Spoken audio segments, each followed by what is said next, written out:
الحمد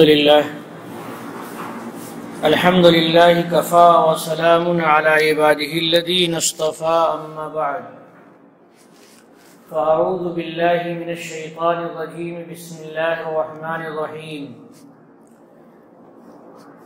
أقم وجهك للدين حنيفا فطرة الله التي فطر الناس عليها لا تبديل لخلق الله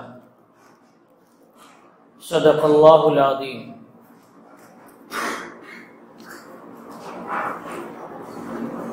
برادران گرامی قدر، حاضرین مجلس، ابھی آپ کے سامنے اللہ کے کلام کی ایک آیت تلاوت کی گئی ہے۔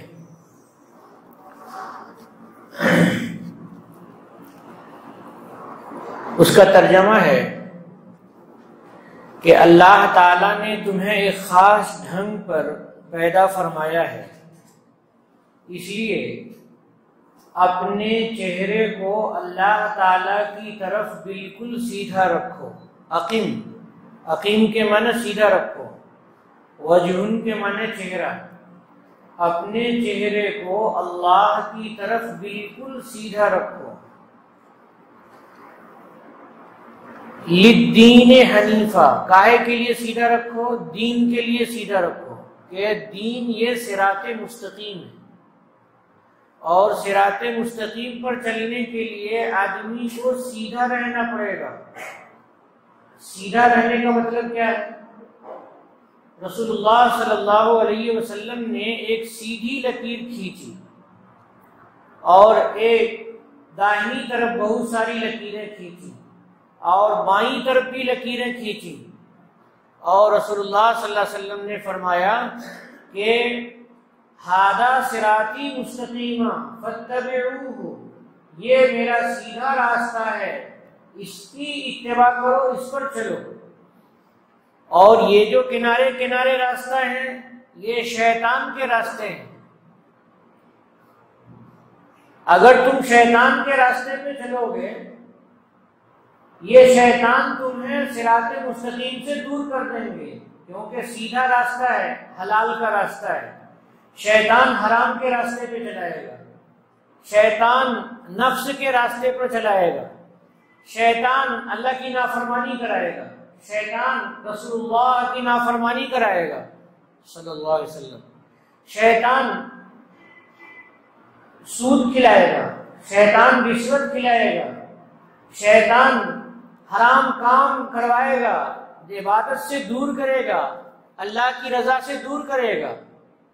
شیطان نماز میں آتا ہے اور انسان کو دھوکے دیتا ہے دل کے اندر کہ فلاں چیز کو یاد کرو، فلاں چیز کو یاد کرو۔ جو انسان ادھر ادھر کی باتیں یاد کرتا ہے وہ نماز سے ہٹ جاتا ہے۔ اب اس کو پتہ ہی نہیں چلتا ہے کہ میں نے کتنی رکعت پڑھی تھی اور کتنی رکعت کیا پڑھی، ہر رکعت میں ہم نے کیا کیا پڑھا وہ بھی سمجھ میں نہیں آتا ہے، کیونکہ شیطان اچک لیتا ہے۔ اور یہ شیطان بندے کو جب دیکھتا ہے کہ بندہ غلطی کر گیا اور عبادت میں غلطی کر گیا تو بہت خوش ہوتا ہے۔ اس لیے ہمیں سکھایا گیا کہ شیطان خوش ہوگا تمہاری نماز میں غفلت سے اور نماز کے اندر سہو سے۔ شیطان خوش ہوگا تو کیا کرو؟ ڈبل سجدے کرو، نماز کے بعد ایک سلام پھیر کر کے ڈبل سجدے کرو۔ جب تم ڈبل سجدے کرو گے تو شیطان اور پریشان ہوگا، کہے گا ہم نے تو نماز میں اس کو غفلت دلائی اور اس غفلت کے بعد اس نے ڈبل سجدے کر لیے۔ یہی وہ سجدہ ہے جس کے چھوڑنے کی وجہ سے میں رادۂ درگاہ ہو گیا، میں اللہ رب العالمین کے یہاں سے ٹھکرا دیا گیا، بھگا دیا گیا۔ لیکن یہ بندہ ایک کے بجائے دو کر رہا ہے، ڈبل کر رہا ہے، اسے اور زیادہ پریشانی ہوتی ہے۔ وَلَا تَتَّبِعُوا السُّبُلَ فَتَفَرَّقَ بِكُمْ، کہ تم ادھر ادھر کے راستوں کے پیچھے نہ چلو، یہ راستے تمہیں الگ کر دیں گے۔ الگ کر دیں گے کہاں سے؟ صراط مستقیم سے الگ کر دیں گے۔ ان ھذا صراطی مستقیم، صراط مستقیم سے الگ کر دیں گے۔ آج ہم لوگ کتنا زیادہ صراط مستقیم سے الگ ہوتے ہیں یہ ہم خود جانتے ہیں۔ مثال کے طور پہ ہم نماز شروع کرتے ہیں، نماز شروع کرنے کے بعد ہم کیا پڑھ رہے ہیں؟ چونکہ بچپن سے پڑھتے آ رہے ہیں اور زبان چل رہی ہے، اس لیے چلتی رہتی ہے زبان، اور ہم کو سمجھ میں نہیں آتا کہ ہم کیا پڑھ رہے ہیں۔ اگر عالم ہو تو کچھ یہ بھی سمجھ میں آئے کہ عربی زبان میں ہم پڑھ رہے ہیں تو کچھ سمجھ رہے ہیں، اور اگر عالم نہیں ہے تو کم سے کم الفاظ کیا بول رہے ہیں وہ تو دماغ میں آنا چاہیے۔ بسا اوقات ایسا ہوتا ہے کہ ہماری نماز ویسی ہی گزر جاتی ہے۔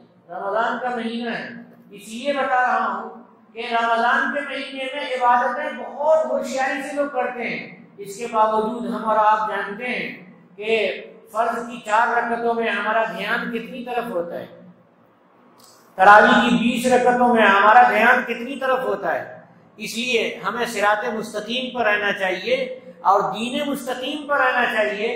دین مستقیم رسول اللہ صلی اللہ علیہ وسلم کا بتایا ہوا ہے۔ رسول اللہ صلی اللہ علیہ وسلم کے بتائے ہوئے طریقے کے علاوہ طریقے پہ اگر ہم چلیں گے تو ہم کامیاب نہیں ہو سکیں گے، ہم کامیاب نہیں ہو سکیں گے۔ ہماری کامیابی ہی قرآن و سنت میں ہے، ہماری کامیابی رسول اللہ صلی اللہ علیہ وسلم کی اتباع میں ہے۔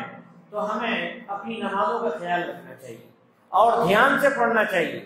اللہ فرماتے ہیں اقیم وجہک للدین حنیفا، تم اپنے چہرے کو دین کے لیے رکھو سیدھا۔ حنیفا، حنیفہ کے معنی ہے باطل سے کٹ کر کے حق کی طرف آ کر، باطل سے کٹ کے حق کی طرف آنا، یہ حنیفہ ہونا ہے۔ یہ انسان جب بتوں کو چھوڑ کر کے دین ابراہیمی کی طرف آیا تو وہ دین حنیف کی طرف آیا، جب وہ شرک کو چھوڑ کر کے آیا اور توحید کی طرف آیا تو وہ صراط مستقیم ہے۔ اللہ تعالیٰ فرماتے ہیں کہ یہی دین حنیف اللہ رب العالمین کی دی ہوئی فطرت ہے، فطرت اللہ، اللہ کی فطرت ہے۔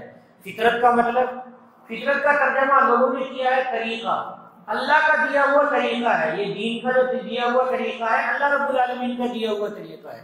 حضرت شاہ عبد القادر صاحب، حضرت شاہ ولی اللہ رحمۃ اللہ علیہ کے بیٹے ہیں شاہ عبد القادر، یہ فطرت کا ترجمہ کرتے ہیں تراش، کہ اللہ تعالیٰ نے خاص ڈھنگ پہ تمہیں پیدا کیا ہے، خاص تراش سے تم کو پیدا کیا ہے۔ وہ تراش کیا ہے؟ وہ تراش ہے دین اسلام، کہ کل مولود یولد علی الفطرۃ، ہر بچہ پیدا ہوتا ہے تو فطرت پر پیدا ہوتا ہے، یعنی خاص ڈھنگ اور خاص طریقے پر پیدا ہوتا ہے، اور وہ خاص ڈھنگ اور خاص طریقہ یہ اسلام ہے، یہ خاص تراش یہ بھی اسلام ہے۔ لیکن کیا ہو رہا ہے، بچہ پیدا ہوا یہودی کے گھر میں، تو اب بچے کو یہودیت سامنے کرتے ہیں، وہ بتاتے ہیں کہ عزیر اللہ کے بیٹے تھے، اور دین عیسوی، دین موسوی، حضرت موسیٰ علیہ السلام کا دین یہی قیامت تک رہنے والا ہے، یہ تورات یہی آخری کتاب ہے، ان کو سمجھاتے ہیں۔ سمجھاتے سمجھاتے جب بچہ 15 سال کا ہوتا ہے، بالغ ہوتا ہے، تو 15 سال تک اس کو باپ نے تربیت کر کے یہودی مزاج بنا دیا۔ اب بچہ جب بالغ ہوتا ہے تو وہ یہودی رہتا ہے۔ 15 سال تک اللہ کی طرف سے کوئی پوچھ نہیں تھی بچے پر، لیکن جب 15واں سال آیا اور بچہ بالغ ہو گیا وہ یہودی ہے۔ کیوں یہودی ہے؟ کہ یہودی نے اتنی پالش کی، اتنی پالش کی کہ جو اصل رنگ تھا وہ رنگ ختم ہو گیا، دوسرا رنگ چڑھ گیا اس کے اوپر، تو یہودی بن گیا بچہ۔ اور عیسائی کے یہاں بچہ رہا، پیدا ہوا، اب وہ عیسائیت جی کو سمجھائے گا، بار بار سمجھائے گا یسوع مسیح خدا تھے اور 3 میں سے ایک خدا ہے، عیسیٰ علیہ السلام خدا ہے، یا ان کی ماں خدا ہے، یا حضرت جبریل خدا ہے، یا جبریل کو کٹ کر کے اللہ کی طرف جاتے ہیں کہ اللہ خدا ہے۔ تینوں میں سے کوئی ایک خدا ہے، کوئی ایک متعین نہیں کرتے ہیں وہ، اور کہتے ہیں کہ یہی خدا ہے۔ یہ بھی شرک ہے۔ اب بچے کو بچپن سے سمجھایا جا رہا ہے کہ یسوع مسیح خدا ہے، یسوع مسیح خدا ہے۔ بچہ جب بڑا ہوگا 15 سال کا تو کیا یسوع مسیح کو خدا نہیں مانے گا؟ وہ مانے گا۔ تو 15 سال تک جو اس کے اوپر پالش کرتے ہیں، تو اس پالش کی وجہ سے اصل جو رنگ تھا اسلام کا وہ ختم ہو جاتا ہے، اصل جو بورڈ تھا اور اصل تراش تھی وہ تراش ختم ہو جاتی ہے۔ انسان کو وہ یہودی ہو جاتا ہے، عیسائی ہو جاتا ہے۔ یہودی کے ہاتھ میں یہودی ہو گیا، عیسائی کے ہاتھ میں عیسائی ہو گیا۔ مجوس کے ہاتھ میں بچہ رہتا ہے تو مجوس کہتا ہے کہ اللہ کے ساتھ کوئی ساتھی واتی ایسا ہونا چاہیے جس سے اللہ خوش ہو اور ان کی خدائی میں اضافہ ہو۔ بادشاہ اگر اکیلے رہے گا تو کیا مزہ ہے بادشاہت میں اس کو، اس کے ساتھ تو کچھ شرکا ہونے چاہیے، کہ جیسے دنیا کے بادشاہ ہوتے ہیں تو وہ کہتے ہیں کہ فلاں علاقے کو تم سنبھالو، فلاں کو تم سنبھالو، فلاں کو تم سنبھالو، تم ہماری بادشاہت میں شریک ہو، تو میں بڑا بادشاہ ہوں اور تم لوگ چھوٹے چھوٹے علاقے کے بادشاہ ہو۔ تو ایسے ہی اگر اللہ ہوں گے تب ان کو اچھا لگے گا اور ان کی عزت بڑھے گی۔ یہ سمجھا کر کے مجوسی بھی اپنے بچوں کو مشرک بنا لیتے ہیں، مجوسی بنا لیتے ہیں، آگ پرست بنا لیتے ہیں، بچہ آگ پرست ہو جاتا ہے۔ اسی کو جناب محمد رسول اللہ صلی اللہ علیہ وسلم نے ارشاد فرمایا، اور فرمایا کہ کل مولود یولد علی الفطرۃ، ہر بچہ فطرت پہ پیدا ہوتا ہے، خاص ڈھنگ پہ پیدا ہوتا ہے، خاص تراش پہ پیدا ہوتا ہے بچہ۔ فَأَبَوَاهُ، اس کے ماں باپ بگاڑ دیتے ہیں۔ کیسے بگاڑتے ہیں؟ فَأَبَوَاهُ، ان کے ماں باپ يُهَوِّدَانِهِ وَيُنَصِّرَانِهِ وَيُمَجِّسَانِهِ، ان کے باپ ماں یہ یہودی بنا دیتے ہیں بچے کو، باپ ماں نصرانی بنا دیتے ہیں بچے کو، اور باپ ماں مجوسی بنا دیتے ہیں بچے کو۔ باپ ماں جیسے رہتے ہیں بچہ ویسا ہو جاتا ہے۔ یہ بچے کی غلطی نہیں تھی، یہ ماحول کی غلطی تھی اور ماں باپ کی غلطی تھی۔ آج ہم اپنے معصوم بچوں کو عیسائیوں کے اسکولوں میں دیتے ہیں پڑھنے کے لیے، کیا وہ بچہ مسلمان بنے گا؟ نام مسلمان کا رہے گا، نام نہیں کاٹیں گے، وہ نام سے کیا مطلب ہے، لیکن وہ بچہ عیسائیوں کے ساتھ رہ کر کے عیسائی بن کے آ رہا ہے، اسکول سے وہ عیسائی بن کے آ رہا ہے، اور ہم سمجھتے ہیں ہمارا بچہ مسلمان ہے۔ ایسی بات نہیں ہے، بچہ عیسائی ہو گیا ہے۔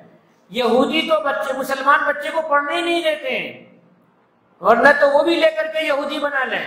وہ اپنے بچوں کو پکا بناتے ہیں، وہ کہتے ہیں کہ ہمارا دین نسلی دین ہے، ہماری نسل میں رہے گا، کسی اور کو نہیں ملے گا۔ یہودی کہتے ہیں ہمارا دین آخری دین ہے، اس کے بعد کوئی دین نہیں ہے، اور محمد رسول اللہ صلی اللہ علیہ وسلم کو وہ مانتے نہیں نبی، اور حضرت عیسیٰ علیہ السلام کو بھی نبی نہیں مانتے ہیں۔ یہودیت میں اور ہمارے یہاں فرق ہے۔ ہم لوگ تو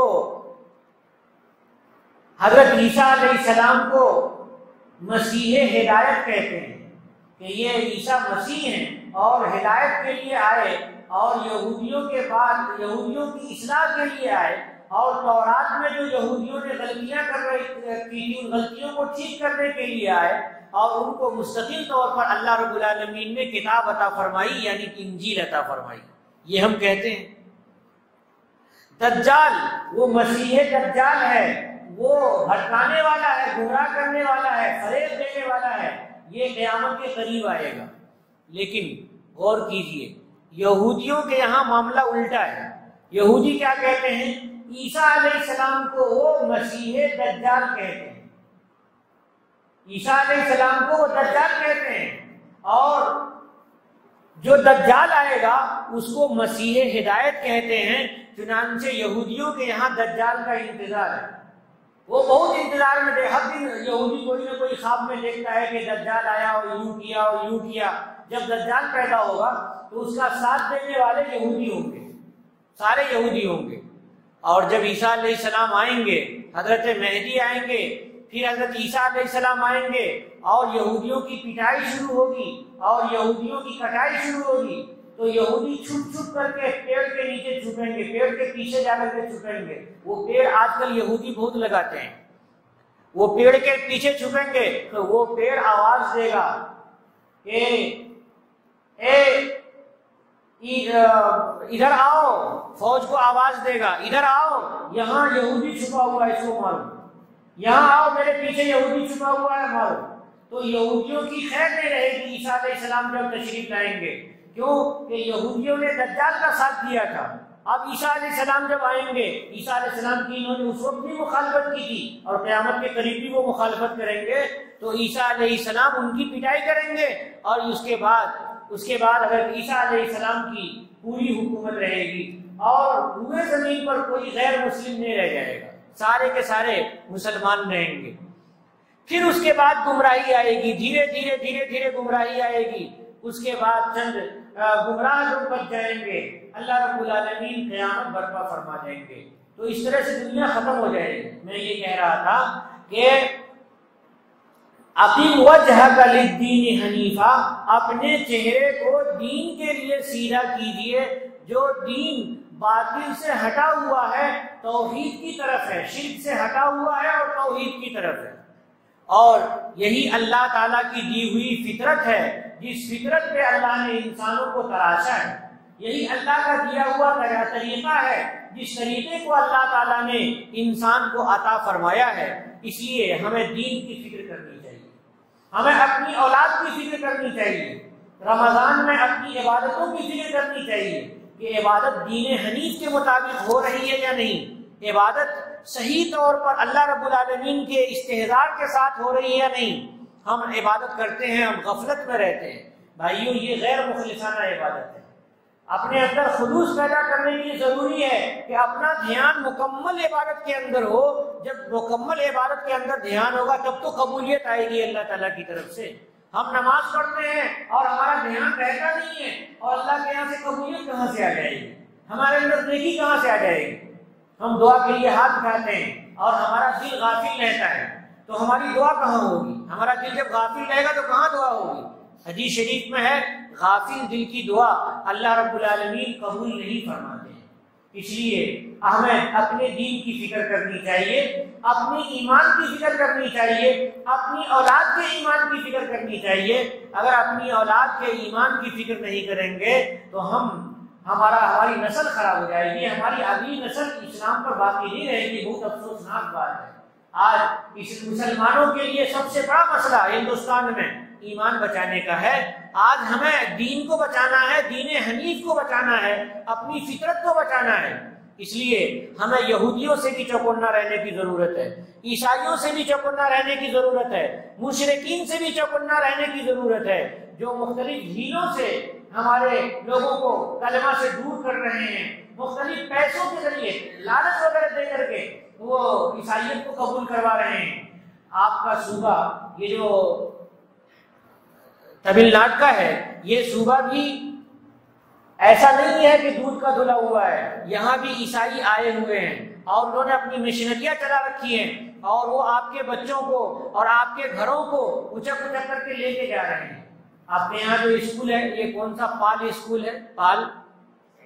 سینٹ پال اسکول ہے، وہاں آپ کے یہاں کے بچے مسلمان بچوں کی علامت ہے کہ وہ ٹوپی پہنتے ہیں، مگر آپ جا کر کے وہاں دیکھیے آپ کے بچوں کو کہتے ہیں وہ کہ ٹوپی باہر نکال لو، جیب میں رکھو، وہ ٹوپی جیب میں رکھتے ہیں، اندر وہ عیسائیت کو پڑھا رہے ہیں، مزاج بنا رہے ہیں، اسلام کے خلاف بنا رہے ہیں۔ آپ کا بچہ آپ کا مخالف بن کر کے آ رہا ہے، آپ کھلا رہے ہیں، آپ پلا رہے ہیں، آپ سوچ رہے ہیں کہ آخرت میں بھی یہ بچہ نجات کا باعث بنے گا اور دنیا میں بھی ہمارے لیے کھانے پینے کا انتظام کرے گا، خدمت کا باعث بنے گا، لیکن وہ بچہ عیسائی بن رہا ہے اور آپ کو خبر نہیں ہے، آپ کو خبر نہیں ہے۔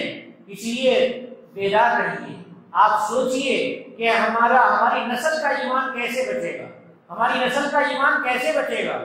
وہ عیسائی ہیں، عیسائیت سکھائیں گے، اور جو غیر مسلم ہیں، مشرک ہیں، وہ شرک سکھائیں گے، وہ اسلام سکھا نہیں سکتے ہیں۔ وہ اسلام کے خلاف ایسی ایسی باتیں بچوں کو سکھائے رہتے ہیں کہ آپ کے پاس بچہ بولتا نہیں ہے، آپ کو سمجھ میں نہیں آتا ہے، اور اگر بولے گا بھی تو آپ چونکہ خود اسلام کو پڑھے ہوئے نہیں ہیں، اس لیے کیا سمجھیں گے کہ بچہ کیا کر رہا ہے؟ آپ سمجھیں گے بچے کو ہم ڈگری دلا رہے ہیں، ڈگری نہیں دلا رہے ہیں، اس کے ایمان کا سودا کر رہے ہیں۔ اس لیے ہمیں آج شرک سے بچنے کی بہت زیادہ کوشش کرنے کی ضرورت ہے، ایمان بچانے کی بہت زیادہ کوشش کرنے کی ضرورت ہے، دین حنیف کے بچانے کی ضرورت ہے۔ حضرت یعقوب علیہ السلام، حضرت ابراہیم علیہ السلام نے اسی دین کے لیے اپنی اولاد کو تربیت کی، کو وصیت کی۔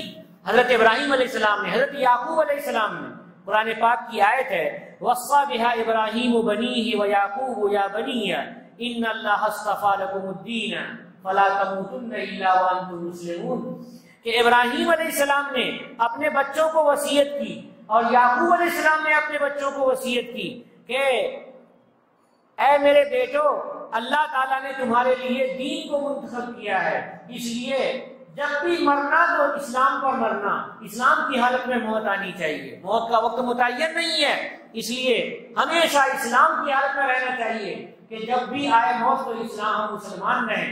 یہ حضرت ابراہیم علیہ السلام نے، حضرت یعقوب علیہ السلام نے اپنی اولاد کو نصیحت کی۔ کیوں نصیحت کی؟ کہ وہ نبی ہیں، ابراہیم اور یعقوب اور اسحاق اور اسماعیل علیہ السلام سب نبی ہیں، ان کے ایمان کی حفاظت کی ذمہ داری تو اللہ تعالیٰ نے لی ہے۔ نبی کا ایمان تو خراب ہو نہیں سکتا، لیکن نبی کو اپنی اولاد کی فکر ہے تو ان کی اولاد کا ایمان خراب ہو سکتا ہے، نبی کی اولاد کا ایمان خراب ہو سکتا ہے، وہ کافر ہو سکتی ہے۔ جیسے آپ نے سنا حضرت نوح علیہ السلام کا بیٹا کافر ہو گیا، حضرت نوح علیہ السلام کا بیٹا نبی کا بیٹا کافر ہو گیا، تو اس لیے نبیوں نے اپنی اولاد کو اسلام کی وصیت کی کہ اسلام میں مسلمان رہنا، ایمان کی حالت میں رہنا۔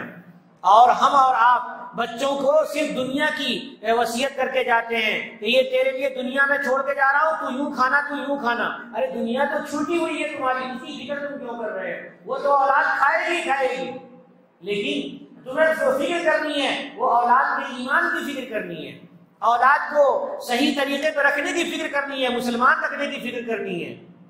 بہت سے بچے ہیں عیسائی اسکول سے پڑھ کر کے آتے ہیں اور دروازہ کھولنے کے لیے کہتے ہیں اے عیسیٰ دروازہ کھول دیجئے، او جیسس اوپن دا ڈور، دروازہ کھول دیجئے۔ ہاں بچے گھر کے جو جاہل ماں باپ ہے وہ سمجھتے ہیں بچہ انگریزی بول رہا ہے اور بچہ علامہ ہو گیا ہے، بہت بڑا گریجویٹ ہو گیا ہے، حالانکہ بچہ عیسائی ہو گیا ہے۔ اس کے دل میں عیسیٰ علیہ السلام کے بارے میں طاقت ہے کہ عیسیٰ دروازہ کھولیں گے، اللہ کے بارے میں ان کا خیال نہیں ہے کہ اللہ رب العالمین کی قدرت ہے، اللہ کی طاقت ہے اور ایک ہی طاقت اللہ کی ہے۔ وہ بچہ کیا آپ کو مسلمان بن کر کے نظر آئے گا؟ جب وہ کھا رہا ہے نجاست تو کیا اس کا اثر اچھا ہوگا؟ اچھا ہرگز نہیں ہوگا۔ بکری بو کھاتی ہے، بعض بار بکریاں اور بعض بار جانور بو کھاتے ہیں، ان کا گوشت کھانا مکروہ تحریمی ہے، کیوں کہ گوشت میں وہ بو کا اثر چلا جاتا ہے، اس میں بدبو پیدا ہوتی ہے، نجاست پیدا ہوتی ہے۔ جو عیسائیت کھا رہا ہے تو گوشت پوشت اور پیٹ اور دماغ اور دل میں کیا داخل ہو رہی ہے؟ عیسائیت ہی تو داخل ہو رہی ہے، بدبو ہی تو داخل ہو رہی ہے۔ کیا اسلام داخل ہو رہا ہے؟ اسلام نہیں داخل ہو رہا ہے۔ وہ قرآن کی آیتوں کے بارے میں شک شبہ پیدا کرتے ہیں، اسلام کے بارے میں کہیں گے اسلام نے عورتوں کو حصہ نہیں دیا، ایک مرد عورت کو برابر نہیں رکھا ہے، طرح طرح کا اشکال بچے دماغ میں لے کر کے آتے ہیں۔ یہ فکری ارتداد ہے۔ اس لیے ہمیں آج کوشش کرنی ہے کہ ہمارا ایمان بن جائے۔ میرے آنے کا مقصد یہاں پر یہی ہے کہ میں آپ کو اور اپنے کو اور آپ کی نسل کو اور اپنی نسل کو مسلمان باقی رکھنے کے لیے دماغ بیدار کروں اور آپ کو پیغام دوں۔ اس لیے ضروری ہے کہ بچوں پر دھیان رکھنا کہ ہماری نسل بگڑ نہ جائے، غریبوں پر دھیان رکھنا کہیں لالچ میں وہ اسلام کو چھوڑ نہ دے، اور مجبوروں کا خیال رکھنا کہ کہیں کسی مجبوری میں وہ اسلام کو چھوڑ نہ دے، اور خیال رکھنا اپنے نوجوان بچوں کا کہ کہیں وہ عشق اور معاشرے میں آ کر کے اسلام کو چھوڑ نہ دے۔ آج لڑکیاں مرتد ہو رہی ہیں، لڑکے مرتد ہو رہے ہیں عشق اور معاشرے کی وجہ سے، اور شادیاں ہو رہی ہیں، اور ایسی شادیاں تو بے دینوں کی شادیاں ہیں، اور وہ دین سے نکل گیا تو پھر کیا بچا؟ شادی کرنے کے لیے اگر کوئی غیر مسلم ایمان قبول کر رہا ہے تو بھی ایمان قابل قبول نہیں ہے اللہ تعالیٰ کے یہاں۔ وآخر دعوانا الحمد للہ رب العالمین۔